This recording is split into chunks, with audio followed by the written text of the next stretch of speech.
신앙은 제가 말씀드렸지만 우리는 기본이 다윗처럼 되어야 된다고 말씀드렸죠. 그 다윗처럼 되고 그러니까 솔로몬처럼 성전을 건축해야 돼요. 그러니까 성전을 건축한다는 얘기는 솔로몬은 말 그대로 하나님의 거하실 집을 건축했잖아요. 그래서 외향적인 모습으로 구약 시대는 드러나잖아요. 근데 그것이 신약 시대에는 하나님의 사람들로 건축해서 드러나는 걸 얘기해요. 예수 그리스도가 그 십자가 죽으심으로 수많은 사람들이 구원을 받았잖아요. 그런데 그분이 죽으시고 부활하시고 성령님이 오셔서 우리 안에 내주하셔서 말 그대로 성령 하나님이 우리를 주관하시기 시작하셨잖아요. 다윗과 솔로몬의 관계는 사실 그런 관계거든요. 다윗이 예수 그리스도를 사모하고 그분을 위해서 사실 치열한 전투를 벌임으로 말미암아 성전을 건축할 수 있는 모든 준비들 다 해놓으신 거예요. 그리고 그의 아들 솔로몬이 성전을 건축을 했죠. 마찬가지 이 시대에도 다윗과 솔로몬은 양립해야 돼요. 그러니까 다윗은 성전을 건축하기 위한 토대를 만들었고 솔로몬은 성전을 건축했잖아요. 그러니까 신앙생활도 우리가 성전을 건축할 수 있는 토대를 만들고 우리로 말미암아 수많은 사람들의 성전이 건축이 되어져야 되거든요. 아멘. 그래서 신앙은 동일하게 내면과 외면이 같이 가야 돼요. 이 시대에는 보이는 걸 중요시 여기는 시대가 됐어요. 오감을 느끼고 보고 듣고 그래서 내면을 중요시 여기지 않잖아요. 마지막 때일수록 더욱더 그러는 겁니다. 마지막 때일수록 보는 걸 중심으로 두고 내가 현실에서 경험하는 걸 중점으로 둬요. 그러니까 솔로몬의 시대인데 태평 시대지만 성전은 건축되어지는 것처럼 보이지만 속에는 언약궤가 없는 거예요. 언약궤가. 그리고 그 언약궤 안에 들어가고 싶은 마음도 없는 거죠. 비어 있으니까. 그러니까 언약궤가 누구에게만, 그러니까 모든 인류에게 언약궤가 필요한데 누구에게만 가치 있게 느껴지냐면 다윗과 같은 사람들에게만 그것이 가치 있게 느껴지는 거예요. 주를 위해 고난을 당하지 않으면 언약궤는 관심이 없어요. 그래서 주를 위해 내가 희생할 때 그 언약궤가 얼마나 소중한지를 알거든요. 주를 위해 고난을 당할 때 그분의 약속하신 또 그분의 그 아론의 쌍난 지팡이라고 얘기할 때 우리가 보통 권위를 얘기하잖아요. 근데 그것은 하나님 주시는 어떤 권위에 대한 얘기가 아니라 하나님은 창조주고 우리는 피조물이라는 의미예요. 어떤 의미인지 알겠죠? 그래서 그 권위는 인간의 권위를 뛰어넘어서 하나님과 피조물 사이의 어떤 권위 문제를 얘기하기 때문에 언약궤 안에 있는 겁니다. 그 십계명의 두 돌미도 하나님의 말씀이기에 그 안에 있는 거예요. 지성소 안에, 언약궤 안에. 그러니까 그분이 실제하 계신다는 거죠. 그분이 하나님으로 계신다는 거예요. 만나를 담은 그 망아리 있잖아요. 그 하나님이 친히 우리에게 생명의 떡이 되기 위해서 우리를 위해서 우리가 드실 수 있도록 만나로 내리신 걸 얘기한단 말이에요.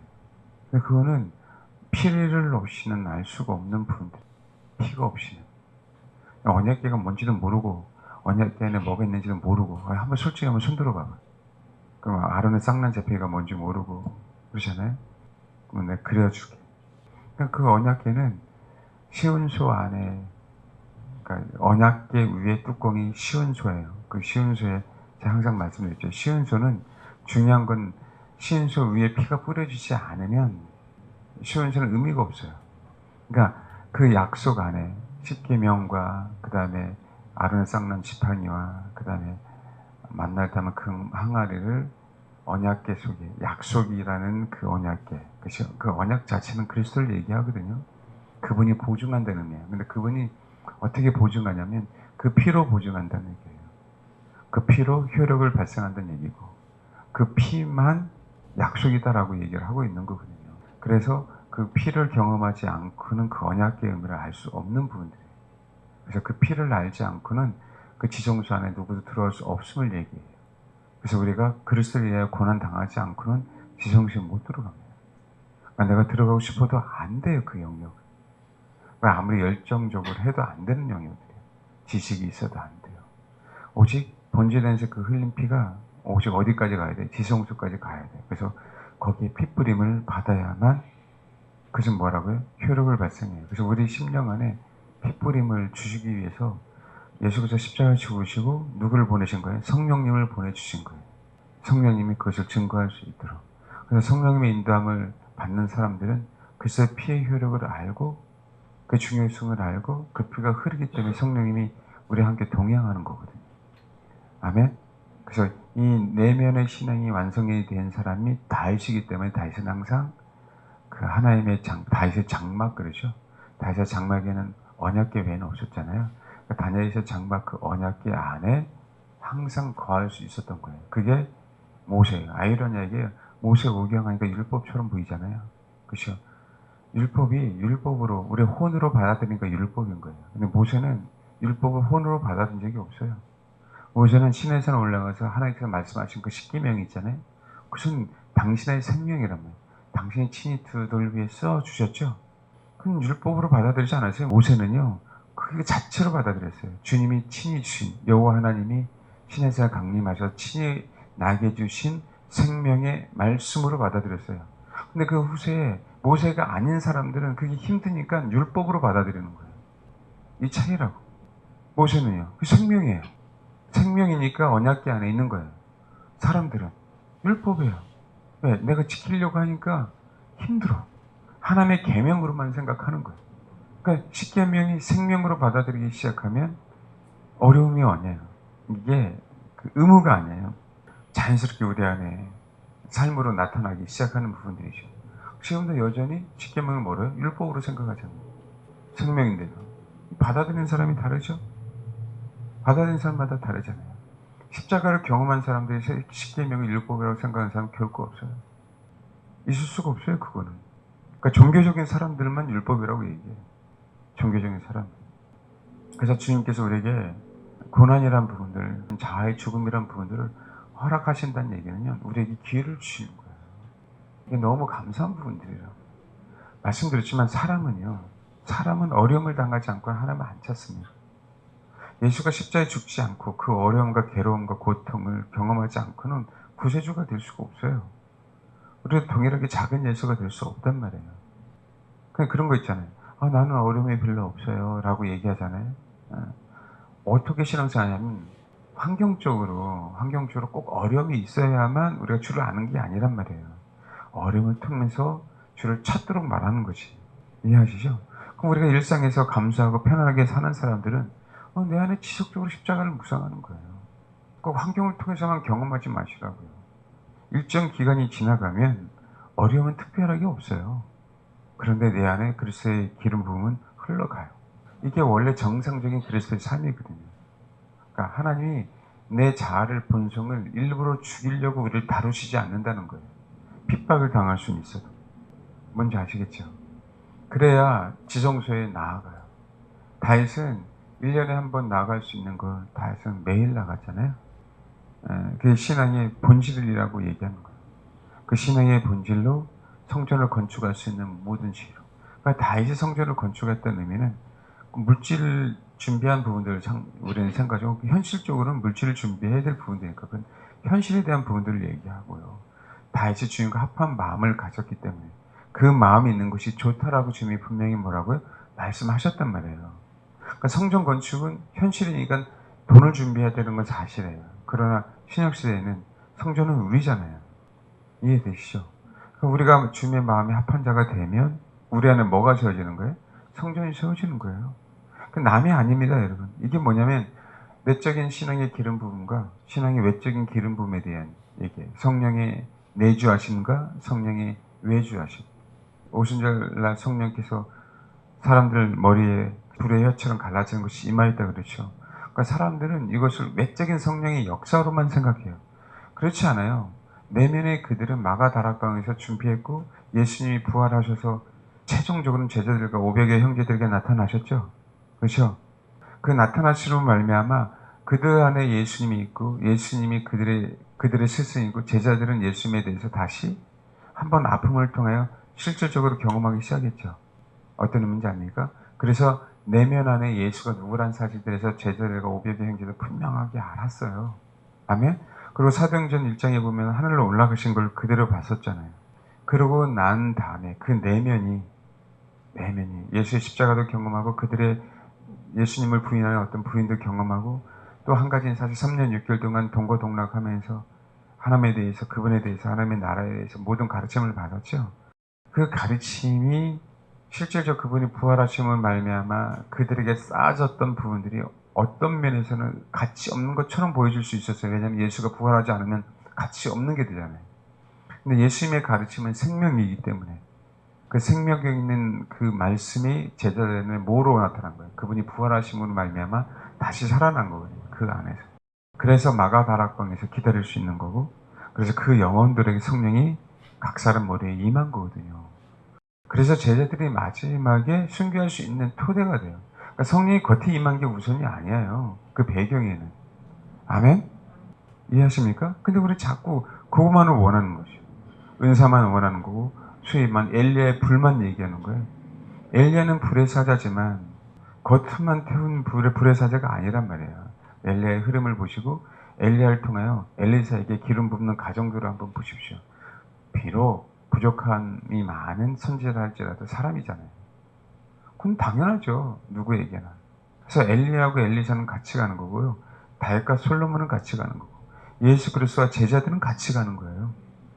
아멘? 그러니까 우리도 이 시대에 내 안에 다윗과 같이 그 마음이 합한 사람이 되고, 그래서 내 안에 솔로몬이 성전을 거룩하게 지은 것처럼 성전을 지어가는 것들은 같이 가는 거예요. 근데 그거를 우리는 노력으로 하려고 하다 보니까 자꾸 쓰러지는 거예요. 뭐 정말 열정적인 노력으로만 어디 그런 거 있잖아요. 정말 수련회 가서 은혜를 받았는데 며칠 못 가. 경험 다 했죠. 저도 경험 굉장히 많이 했거든요. 뭔가 내가 열심히 주를 찾았어. 그리고 눈물도 좀 났어. 어? 뭔가 감동도 받은 것 같아. 근데 며칠 안 가더라고요. 어떤 의미인지 알겠어요? 그러니까 그것이 단신례 되는 건 아니지만, 단신례가 외적인 은혜를 받으려고 하는 모종의 나도 모르는 열정이 있는 거죠. 그게 신앙이라고 생각하는 거죠. 그게 아니고 다윗처럼 그분을 사모하는 그 마음이 계속 다져져야 돼요. 그래서 합한 사람이 되고, 그랬을 때, 그러니까 소위 말하는 지금 말하는 십계명이 율법이 아니라 생명이 되면, 저와 여러분 예배 드리는 것이 형식이 아니라 그것이 실제가 되는. 아멘. 다른 사람 몰라도 여러분 심령 속에, 제 심령 속에 그 실제가 되기 시작하면 그때부터 내 안에 성전이 지어지는 거죠. 근데 그 전에는 성막을 보십시오. 그 전에는 동일하게 시틴 나무로 다 모든 기구들을 만들었단 말이에요. 성막의 기구들. 시틴 나무로. 거기에다 금을 싼 거예요. 금을. 그러니까 뭐 뜰에 있을 때 어차피 노수로 만들지만 불에 타야 되니까. 타도 안 녹아야 되니까. 그런데 솔로몬의 성전 보십시오. 백항목, 백단목, 잣나무. 나무 자체가 달라져요. 재료 자체가 달라진다. 그러니까 우리는 그전에는 부족한 영혼, 죄 많은 영혼이 주를 추구해서 그분의 은혜를 알았잖아요. 그분의 은혜를 알았기 때문에 그때부터 뭐예요? 그 시틴 나무가 백향목으로 바뀌어서 성전화되는 거라고. 우리는 원래 시틴 나무의 존재잖아요. 아카시아 나무, 아무 보잘것없는 나무, 제목으로 쓸 수 없는 나무. 아카시아 나무를 제목으로 쓸 수 없잖아요. 옹이가 많고 가시가 많고, 이파리는 정말 치통만 해요. 누가 그늘도 갈아줄 수 없는 그 나무. 알겠습니까? 근데 시트린 나무 장점 중에 딱 하나는 있어요. 강에서 살아남아야 되니까 뿌리가 굉장히 깊이 내려가요. 그러니까 생명력이 굉장히 길어요. 아카시아 나무 주변에 다 죽죠. 다 아카시아만 살죠. 그게 아카시아과거든요. 그것이 단점일 수 있어요. 그동안 사람을 죽였으니까. 자기만 살았잖아요. 군락지를 이루어가잖아요. 아카시아 나무 군락지를 이기는 나무는 없어요. 그 아카시아가 있으면 다 사는, 망하는 거예요. 제목감이 없는 거죠. 근데 그것이 단점이 장점이 되잖아요. 뿌리를 주를 알기 시작하니까 뿌리를 깊이 내려서 그리스도의 마음까지 깊이 내려서 살아남는 것처럼, 그런 가능성이 우리에게 있음으로 말미암아 우리가 뭐가 되는 거예요? 뿌리를 깊이 내리는 백항목으로 솔로몬은 뭐 하는 거예요? 성전을 정말 아름답게 건축하는 거예요. 그 백항목에 뭐 하는 거예요? 금을 씌워서 입히는 것이. 그 널판이나 바닥은 잣나무. 뭔지 알겠습니까? 그게 성전이에요. 그게 누구로 말미암아? 예수 그리스도가 시틴 나무에서 우리를 뭐로 만든 거죠? 백향목을 만들고, 그 백향목을 성령께서 우리를 뭐라는 거? 실질적으로 성전이 되게 하시는 분들 얘기해요. 그래서 여러분, 그렇게 주를 사모하고 그 애쓰고 고통하는 가운데 성전 지어지는 거거든요. 그래서 다윗은 우리의 내면에 주를 사모함과 하나됨을 얘기하고, 솔로몬은 실질적으로 해서 열매를 맺는 성전에서 삶을 살아갈 수 있도록. 아멘. 근데 광야에서의 다름을 받았을 때의 성막과 이제는 가나안 땅에서 약속의 땅에서 하나님을 온전하게 섬길 수 있는 성전과는 비교가 안 되는 거죠. 왜? 누구 때문에? 그리스도 때문에. 광야는 예표지만 실제로 솔로몬 성전은 실제. 광야에서 성막은 옮길 때마다 다시 걷어들여야 되지만 솔로몬 성전은 약속이라는 그 장소, 그 한 곳에 정확하게 우리가 주님을 섬기는 그 동안은 무너지지 않는데, 우리가 주님을 섬기지 않고 솔로몬이 섬기지 않고 이스라엘 백성 섬기지 않으니까 그냥 하나님이 무너뜨리는 것뿐이죠. 이거 뭐예요? 광야에서는 쉽게 하나님의 임재를 소멸을 될 수 있지만 그것이 백향목으로 하나님의 솔로몬의 성전이 된다 그러면 쉽게 타락할 수 없는 부분으로 가요. 그러니까 엄밀히 따라서 그래서 솔로몬도 이해가 안 가는 게 쉽게 타락하잖아요. 네. 그게 왜요? 수많은 이방 여인의 신들을 다 받아들였잖아요. 그래서 다윗과 솔로몬의 차이예요. 소위 말하는 다윗은 내공이 있었죠. 주님의 마음이 있었죠. 솔로몬은 처음에 마음이 있었지만 그것을 우리 몸에 차곡차곡 쌓지 않았죠. 왜요? 성전만 지키고 구겼죠. 뭔지 알겠습니까? 그분과의 관계나 교제에 대해서는 관심이 다윗만큼 없었어요. 우리는 먼저 솔로몬이 되면 안 되는 거예요. 먼저 다윗이 되고 다윗으로 말미암아 성전을 지을 수 있는 모든 것을 다 만들어 놓은 다음에 그 다음에 예수님은 누구를 보내주셨어요? 성령님을. 그래서 실제적으로 성전을 지을 수 있도록 솔로몬을 통하여. 아시겠죠? 그래서 신앙은 내면이 우선이 돼요. 겉에 있는 은사적인 기름 부음과 내면의 기름 부음을 구분해낼 줄 알아야 돼요. 그래서 거기 은사적인 기름 부음을 쫓아가지 마십시오. 그걸 좀 경험해야 돼요. 그러고 나서 내면의 기름 부음을 통하여 은사적인, 소위 말하는 사역적인 그 기름 부음이 어떻게 흘러가야 되냐면 아까처럼 말씀은 율법이 아니라 생명처럼 흘러가야 되는 거예요. 십자가가 항상 동반된 상태에서 은사가 우리 안에 일어나야 돼요. 그러니까 십자가 동반되지 않는 은사가 열정적으로 하고 그죠? 여기서 이렇게 뛰고 그 다음에 막 난리치면 임해요. 제가 말씀드렸잖아요. 여러분 얼마든지 은사자가 되게 할 수 있다고. 저는 그 방법을 알아요. 근데 그 신이 아니라 그렇게 인간 안에 혼의 잠재 능력이 그렇게 강해요. 모든 인간들은. 혼의 능력이 굉장히 강합니다. 여러분 몰라서 그러지. 안 해서 그렇고 배우지 않아서 그런 것뿐이지. 다 망해요. 알겠습니까? 은사가 안 나타나더라도 뭐 해야 돼요? 다윗의 기름 부음이, 다윗의 마음이 저와 여러분에게 분명하게 있어야 됩니다. 이 이해를 못하더라도 나중에 계속 들어보십시오. 이제 알게 돼요. 경험하게 돼요. 알겠습니까? 그런데요, 다윗의 기름 부음 가운데 다시 뭐 못한 거 있나요? 다윗이 뭐 못한 게 아니에요. 다윗 자체로 뭐였어요? 완벽했어요. 다윗 자체로. 왜 그러냐면 솔로몬이 한 거는 누구 때문에 한 거예요? 다윗의 토대 때문에 한 거예요. 솔로몬이 했다라고 인정하지 않아요. 다윗이 했다라고 인정하지. 그 의미를 아실 겁니다, 여러분. 그 의미가 뭔지. 왜요? 솔로몬은 다윗의 자손이에요. 다윗의 아들이라고. 아시겠어요? 그래서 누가 한 거예요? 다윗이 한 거예요. 그래서 누가 한 거예요? 우리가? 예수 그리스도가 한 거예요. 그러니까 이 의미는 경험하고 신앙생활 하다 보면 알아가요. 아, 이래서 은혜구나. 내가 백날 어떤 일을 해도 이것이 은혜구나라는 사실을 솔로몬이 했다고요? 아니요. 아버지의 은혜로 했다는 분들을 분명하게 알아요. 그래야 타락하지 않는 거라고요. 그래야. 솔로몬 지혜가 엄청나게 출중했잖아요. 근데 타락하잖아요. 나중에 뭐로 바뀌어요? 자기 지혜만 남아요. 자기 지혜만. 그 지혜를 주신 주님은 남지 않고. 이게 다윗과 솔로몬의 차이다. 기름 부음은 내면의 기름 부음이 우선이어야 돼요. 그리고 그 기름 부음은 외적으로 흘러가야 돼요. 아니 성령이 각 사람에게 임했잖아요 라고 얘기하잖아요. 위에서 내려온 것처럼 얘기하잖아요. 위에서 내려오는 것처럼 보여요. 근데 그것은 내면에서 올라가는 것 동일한 거예요. 이 차이가 어떤 차이냐면 은사만 바라는 것은 그냥 내려오는 것 뿐이에요. 그러나 내 내면에 그 기름 부음이 뭔지 아는 사람들은 임하는 걸로 완벽하다라고 얘기하지 않고 내 안에 있는 거로만 완벽하다라고 하지 않아요. 그것이 동일하다는 것들을 알아. 그러니까 사역. 그래서 우리가 막 겉으로 막 화려하게 나타난 사역이 그 심령 속에서 같이 나온 건지 아니면 위에서 임에서만 은사적으로 나타나는 건지를 구분해내야 돼요. 이래 이 말씀드릴게요. 찬양했잖아요. 즐거웠잖아요. 내 겉만 즐거운지 속도 즐거운지. 겉은 좋잖아요. 좀 더 다루심을 받고 더욱더 주님을 사모하고 그러면 이제 속도 즐거울 거라고요. 제가 사실은 우리 성도들이 판단하라고 하는 부분들이 아니라 배우게 하려고 가르치는 거예요.